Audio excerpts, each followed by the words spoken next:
যে এক শ্রেণীর মানুষ চতুষ্পায় জানোয়ারের মতো, এরপরে আল্লাহ বলতেছেন তার চেয়েও খারাপ।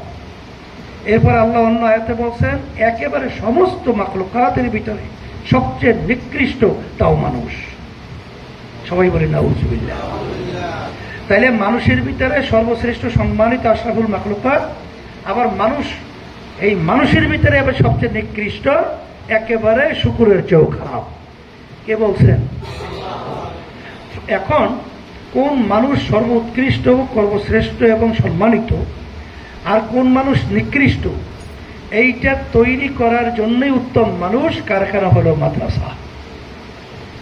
কারখানা কি? মাদ্রাসা। আমি অত বেশি লম্বা আলোচনা করব না। আজকে দেখেন ফিলিস্তিনের উপরে যে বর্বর যে হত্যাযজ্ঞ চালাচ্ছে, এবং উল্লেখযোগ্য আমেরিকা সহ এই জুলুম এবং যারা নাকি হত্যাকারী তাদের সহযোগিতা করতেছে না? কথা বলে না? এই কাজটা কি কোনো মানুষের না অমানুষের? হ্যাঁ, তাহলে বোঝা গেল ওরা যেই শিক্ষায় শিক্ষিত হয়েছে, ওই শিক্ষা প্রতিষ্ঠান এবং ওই শিক্ষার মাধ্যমে ওদেরকে মানুষ বানাতে পারে নাই। পারছে? এরপরে আপনি দেখবেন আমাদের পাশের রাষ্ট্র মায়ানমার, যে শুনছেন না যে কয়েক বছর পূর্বে আমাদের মুসলমানদের উপরে, আমার মায়েদের উপরে, আমার ছোট ছোট বাচ্চাগুলো মায়ের দুধ পান করতেছে, এই অবস্থায় বাচ্চাগুলোকে নিয়ে টুকরা টুকরা করে কেটে ফেলছে। এই কাজটা যারা করছিল এটা কি মানুষের কাজ না মানুষের কাজ? আচ্ছা, এই কাজটা যারা করছে এরা কি দিনী শিক্ষায় শিক্ষিত, এবং এই দিনী শিক্ষা মার্কাজের ভিতরে ওরা কি ফ্যাক্টরি তৈরি হয়েছিল?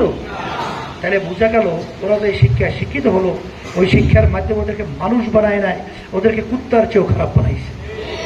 এরপর আমাদের বাংলাদেশ, ছোট ছোট বাচ্চাদের তো মনে থাকার কথা, জুলাই আগস্ট 5, এই যে ফেসিবাদ যে আমাদের দেশ থেকে চলে গেছে, খুনি কুমি আয়নাগর বানাই নিয়া, এবং 28 লক্ষ কোটি টাকার উপরে দেশ থেকে পাচার করে নিয়া, এই যে কাজগুলো করছিল, হাজার হাজার মায়ের কোল সন্তান হারা করলো।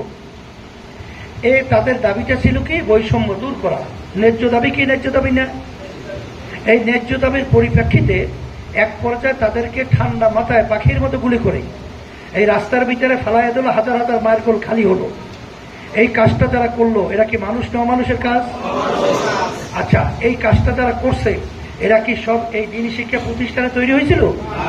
তাহলে এরা শিক্ষা শিক্ষিত হয়েছে তো, কিন্তু ওই শিক্ষার মাধ্যমে ওদেরকে মানুষ বানায় নাই, ওদেরকে কুত্তার চেয়েও খারাপ বানাইছে। যাই হোক, এরপরে আমি সংক্ষেপ কথাটা বলবো যে আপনারা দেখেন দিনী শিক্ষায় শিখলে কি হয়, আর দিনী শিক্ষার সাথে সম্পৃক্ত না থাকলে, ওই শিক্ষায় না শিখলে কি হয়। 5ই আগস্ট আমাদের দেশ অভ্যুত্থান হলো না? কি আপনারা জানেন না? মনে হয় দেশ কি হয়েছে? অভ্যুত্থান হয়েছে।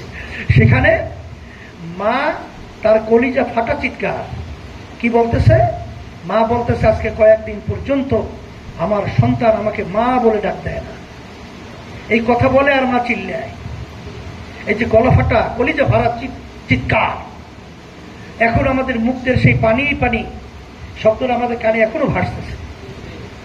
সেই আবু সাইদ 2 হাত প্রসারিত করে ঠান্ডা মাথা তার বুকের ভিতরে যে একটা নয় কয়েকটা গুলির মাধ্যমে ওকে যে রাস্তায় ফেলে দিল, তখনও রক্ত শুকায় নাই।